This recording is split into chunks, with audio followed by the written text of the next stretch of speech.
Continuing on with Charlotte's Web, Chapter 16 coming up next.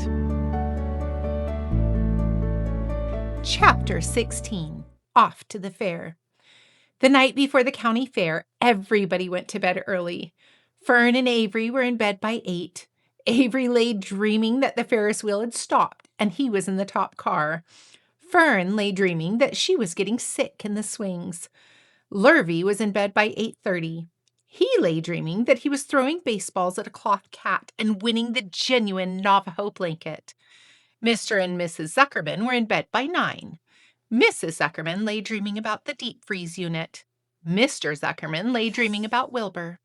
He dreamt that Wilbur had grown until he was 116 feet long and 92 feet high, and that he had won all the prizes at the fair and was covered with blue ribbons and even had a blue ribbon tied to the end of his tail. Down in the barn cellar, the animals, too, went to sleep early, all except Charlotte. Tomorrow would be fair day. Every creature planned to get up early to see Wilbur off on his great adventure. When morning came, everybody got up at daylight. The day was hot. Up the road at the Arabelle's house, Fern lugged a pail of hot water to her room and took a sponge bath. Then she put on her prettiest dress because she knew she would see boys at the fair. Mrs. Arabelle scrubbed the back of Avery's neck and wet his hair and parted it and brushed it down hard till it stuck to the top of his head. All but about 6 hairs that stood straight up. Avery put on clean underwear, clean blue jeans, and a clean shirt. Mr. Arabelle dressed, ate breakfast, and went out and polished his truck. He had offered to drive everybody to the fair, including Wilbur. Bright and early, Lurvy put clean straw in Wilbur's crate and lifted it into the pig pen. The crate was green. In gold letters, it said, "Zuckerman's Famous Pig." Charlotte had her web looking fine for the occasion. Wilbur ate his breakfast slowly. He tried to look radiant without getting food in his ears. In the kitchen, Mrs. Zuckerman suddenly made an announcement. "Homer," she said to her husband, "I'm going to give that pig a buttermilk bath." "A what?" said Mr. Zuckerman. "A buttermilk bath. My grandmother used to bathe her pig with buttermilk when it got dirty. I just remembered." "Wilbur is not dirty," Mr. Zuckerman said proudly. "He's filthy behind the ears," said Mrs. Zuckerman. "Every time Lurvy slops him, the food runs down behind the ears. Then it dries and forms a crust. He also has a smudge on one side where he lays in the manure." "He lays in clean straw," corrected Mr. Zuckerman. "Well, he's dirty and he's going to have a bath." Mr. Zuckerman sat weakly and ate a donut. His wife went into the woodshed. When she returned, she wore rubber boots and an old raincoat, and she carried a bucket of buttermilk and a small wooden paddle. "Edith, you're crazy," muttered Zuckerman. But she paid no attention to him. Together they walked to the pig pen. Mrs. Zuckerman wasted no time. She climbed in with Wilbur and went to work. Dipping her paddle in the buttermilk, she rubbed him all over. The geese gathered round to see the fun, and so did the sheep and the lambs. Even Templeton poked his head out cautiously to watch Wilbur get a buttermilk bath. Charlotte got so interested she lowered herself on a drag line so she could see better. Wilbur stood still and closed his eyes. He could feel the buttermilk trickling down his sides. He opened his mouth and some buttermilk ran in. It was delicious. He felt radiant and happy. When Mrs. Zuckerman got through and rubbed him dry, he was the cleanest, prettiest pig you ever saw. He was pure white, pink around the ears and snout, and smooth as silk. The Zuckermans went up to change into their best clothes. Lurvy went to shave and put on his plaid shirt and his purple necktie. The animals were left to themselves in the barn. The 7 goslings paraded round and round their mother. "Please, please, please take us to the fair," begged a gosling. All 7 goslings began teasing to go. "Please, please, please, please, please, please." They made quite a racket. "Children," snapped the goose, "we're staying quietly, iatly at home. Only Wilbur Ilbur isn't going to the fair." Then Charlotte interrupted. "I shall go, too," she said softly. "I've decided to go with Wilbur. He may need me. We can't tell what may happen at the fairgrounds. Somebody's got to go along who knows how to write. And I think Templeton better come too. I might need somebody to run errands and do general work." "I'm staying right here," grumbled the rat. "I haven't the slightest interest in fairs." "That's because you've never been to one," remarked the old sheep. "A fair is a rat's paradise. Everybody spills food at the fair. A rat can creep out late at night and have a feast. In the horse barn, you'll find oats, and the trotters and pacers have spilled. In the trampled grass of the infield, you will find old discarded lunch boxes containing the foul remains of peanut butter sandwiches, hard-boiled eggs, cracker crumbs, bits of donuts, and particles of cheese. In the hard-packed dirt of the midway, after the glaring lights are out and the people have gone to bed, you will find a veritable treasure of popcorn fragments, frozen custard drippings, candied apples abandoned by tired children, sugar fluff crystals, salted almonds, popsicles, partially gnawed ice cream cones, and the wooden sticks of lollipops. Everywhere is loot for a rat. In tents, in booths, in haylofts. Why, a fair has enough disgusting leftover food to satisfy a whole army of rats." Templeton's eyes were blazing. "Is this true?" he asked. "Is this appetizing yarn of yours true? I like high living, and if what you say is true, it tempts me." "It is true," said the old sheep. "Go to the fair, Templeton. You'll find that the conditions at the fair will surpass your wildest dreams. Buckets with sour mash sticking to them, tin cans containing particles of tuna fish, greasy paper bags stuffed with rotten—" "That's enough!" cried Templeton. "Don't tell me any more. I'm going." "Good," said Charlotte, winking at the old sheep. "Now then, there's no time to be lost. Wilbur will soon be put in the crate. Templeton and I must get in the crate right now and hide ourselves." The rat didn't waste a minute. He scampered over to the crate, crawled between the slats, and pulled straw up over him so he was hidden from sight. "All right," said Charlotte. "I'm next." She sailed into the air, let out a dragline, and dropped gently to the ground. Then she climbed to the side of a crate and hid herself in a knothole in the top board. The old sheep nodded. "What a cargo," she said. "That sign ought to say, 'Zuckerman's famous pig and 2 stowaways.'" "Look out! The people are coming, shouted the gander. "Cheese it, cheese it, cheese it!" The big truck with Mr. Arabelle at the wheel backed slowly down towards the barnyard. Lurvy and Mr. Zuckerman walked alongside. Fern and Avery were standing in the body of the truck, hanging on to the sideboards. "Listen to me," whispered the old sheep to Wilbur. "When they open the crate and try to put you in, struggle. Don't go without a tussle. Pigs always resist when they're being loaded." "But if I struggle, I'll get dirty," said Wilbur. "Never mind that. Do as I say. Struggle. If you were to walk into the crate without resisting, Zuckerman might think you were bewitched. He'd be scared to go to the fair." Templeton poked his head up through the straw. "Struggle if you must," he said. "But kindly remember that I'm hiding down here in this crate, and I don't want to be stepped on or kicked in the face or pummeled or crushed in any way, or squashed or buffeted about or bruised or lacerated or scarred or biffed. Just watch what you're doing, Mr. Radiant, when they get to shoving you in." "Be quiet, Templeton," said the sheep.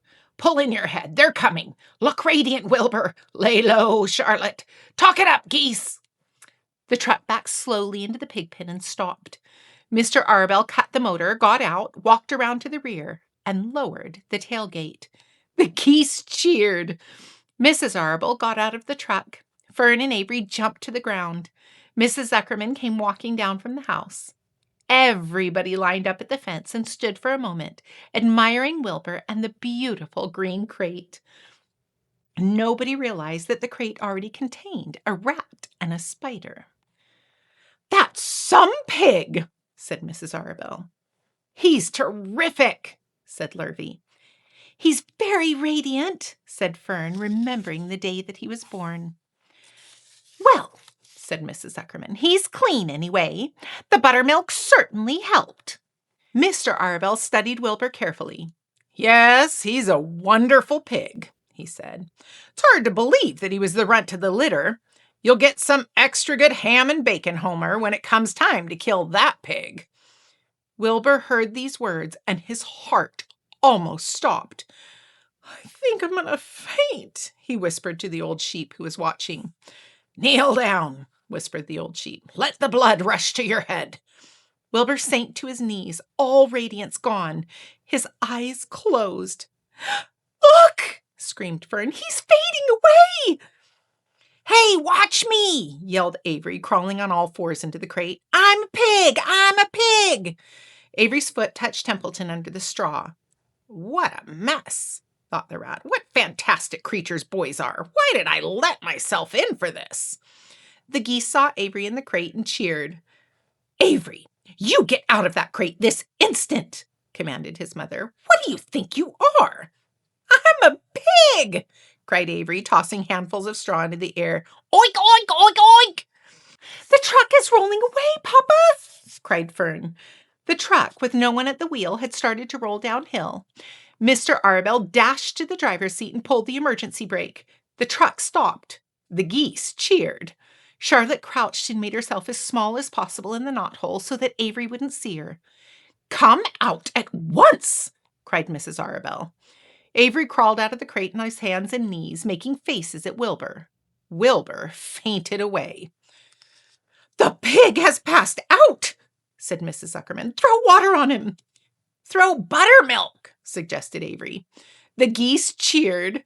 Lurvy ran for a pail of water. Fern climbed into the pen and knelt by Wilbur's side. It's sunstroke, said Zuckerman. The heat is too much for him. Maybe he's dead, said Avery. Come out of that pig pen immediately, cried Mrs. Arabell. Avery obeyed his mother and climbed into the back of the truck so he could see better. Lurvy returned with cold water and dashed it on Wilbur. Throw some on me, cried Avery. I'm hot too. Oh, keep quiet, hollered Fern. Keep quiet.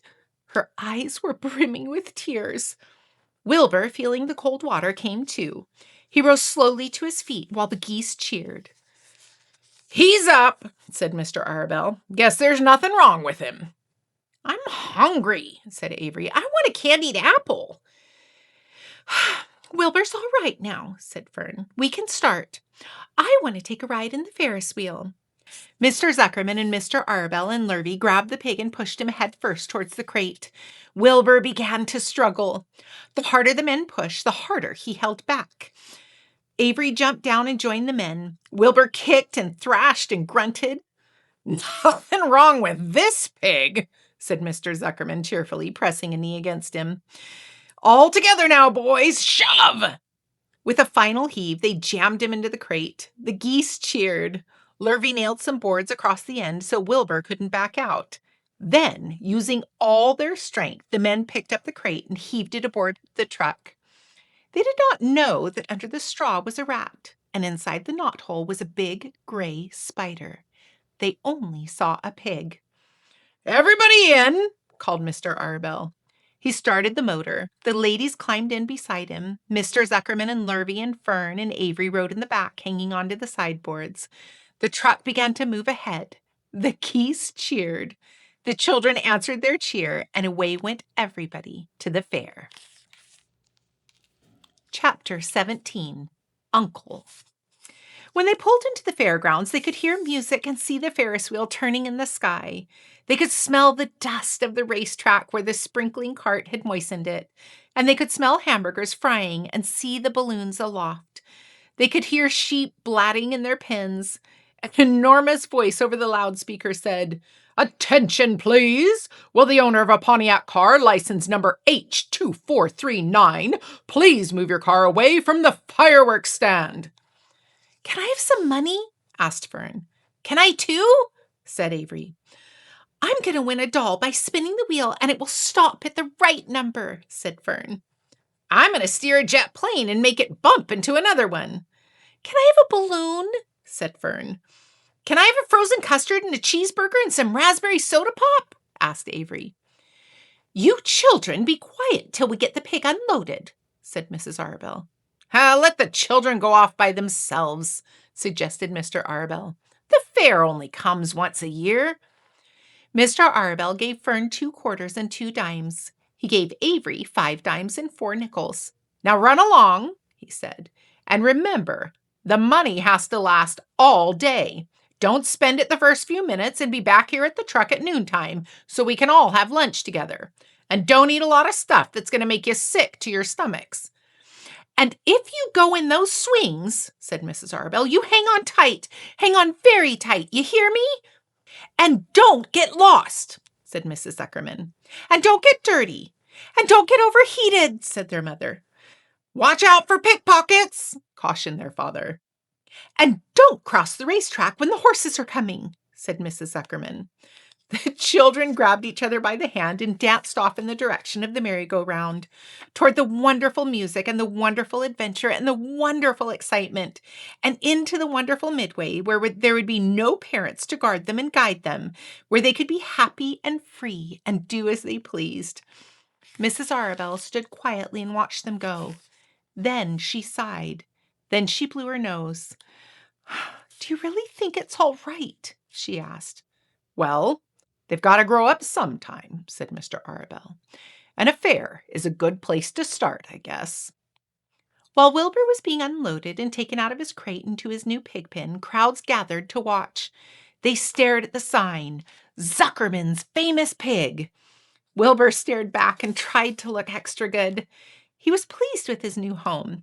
The pen was grassy and it was shaded from the sun by the shed roof. Charlotte, watching her chance, scrambled out of the crate and climbed to the post to the underside of the roof. Nobody noticed her. Templeton, not wishing to come out in broad daylight, stayed quietly under the straw at the bottom of the crate. Mr. Zuckerman poured some milk into Wilbur's trough, pitched clean straw into his pen, and then he and Mrs. Zuckerman and the Arabelles walked away towards the cattle barn to look at the purebred cows and see all the sights. Mrs. Zuckerman wanted to see a deep freeze. Lurvy wandered off by himself, hoping to meet friends and have some fun on the midway. As soon as the people were gone, Charlotte spoke to Wilbur. It's a good thing you can't see what I see, she said. What do you see? Asked Wilbur. There's a pig in the next pen, and he's enormous. I'm afraid he's much bigger than you are. Maybe he's older than I am, and he's had more time to grow, suggested Wilbur. Tears formed in his eyes. I'll drop down and have a closer look, Charlotte said. Then she crawled along the beam till she was directly over the next pen. She let herself down on a drag line until she hung in the air just in front of the big pig's snout. May I have your name? She asked politely. The pig just stared at her. No name, he said in a big, hearty voice. Just call me Uncle. Oh, very well, Uncle, replied Charlotte. What is the date of your birth? Are you a spring pig? Sure, I'm a spring pig, replied Uncle. What did you think? I was a spring chicken? Ha ha! That's a good one, eh, sister? Mildly funny, said Charlotte. I've heard funnier ones, though. Glad to have met you, and now I must be going. She ascended slowly and returned to Wilbur's pen. He claims he's a spring pig, reported Charlotte, and perhaps he is. One thing is certain, he has a most unattractive personality. He is too familiar, too noisy, and he cracks weak jokes. Also, he's not anywhere as clean as you are, nor as pleasant. I took quite a dislike to him in our brief interview. He's going to be a hard pig to beat, though, Wilbur, on account of his size and weight. But with me helping you, it can be done. When are you going to spin a web? Asked Wilbur. This afternoon, late, if I'm not too tired, said Charlotte. The least thing tires me these days. I don't seem to have the energy I once had. My age, I guess. Wilbur looked at his friend. She looked rather swollen, and she seemed listless. I'm awfully sorry to hear that you're feeling poorly, Charlotte, he said. Perhaps if you spin a web and catch a couple of flies, you'll feel better. Perhaps, she said wearily, but I feel like the end of a long day. Clinging upside down to the ceiling, she settled down for a nap, leaving Wilbur very much worried. All morning, people wandered past Wilbur's pen. Dozens and dozens of strangers stopped to stare at him and admire his silky white coat, his curly tail, his kind and radiant expression. Then they would move on to the next pen, where the bigger pig lay. Wilbur heard several people make favorable remarks about Uncle's great size. He couldn't help overhearing these remarks, and he couldn't help worrying. And now, with Charlotte not feeling well, he thought, oh dear. All morning, Templeton slept quietly under the straw. The day grew fiercely hot. At noon, the Zuckermans and the Arabels returned to the pig pen. Then, a few minutes later, Fern and Avery showed up. Fern had a monkey doll in her arms, and she was eating a Cracker Jack. Avery had a balloon tied to his ear and was chewing a candied apple. The children were hot and dirty. "Isn't it hot?" said Mrs. Zuckerman. "It's terribly hot," said Mrs. Arabel, fanning herself with an advertisement of a deep freeze. One by one, they climbed into the truck and opened lunch boxes. The sun beat down on everything. Nobody seemed hungry. "When are the judges going to decide about Wilbur?" said Mrs. Zuckerman. "Not till tomorrow," said Mr. Zuckerman. Lurvy appeared carrying an Indian blanket that he had won. "Oh, that's just what we need," said Avery. "A blanket." "Of course it is," replied Lurvy, and he spread the blanket across the sideboards of the truck so that it was like a little tent. The children sat in the shade under the blanket and felt better. After lunch, they all stretched out and fell asleep. We'll pause there for now. I really enjoyed these two chapters. It's such a good reminder that the world was created not for us to be alone and do everything on our own, but to surround ourselves with friends and to be one of those friends that surrounds others. We're meant to work together to create a beautiful world. We're meant to support one another and cheer one another on. It's not often that the world always revolves around just us. But usually what happens is everyone takes their turn, needing to be the center of attention or the person that is supported. Let's do a little better in this world every day to remember to care for others, to be grateful for those people you get to help, and in turn, to take time for ourselves to be the ones served as well. Life is a gift. We are so grateful to be a part of it. And remember, always look for the good in the world. But if you have trouble finding it, create a little yourself. We'll see you next time. Guck! I knew when I was practicing this one that I was going to mess up right here. Trying again. Take 5. Hearing these... Just need to... Hold on. Let me regroup. It stopped and he was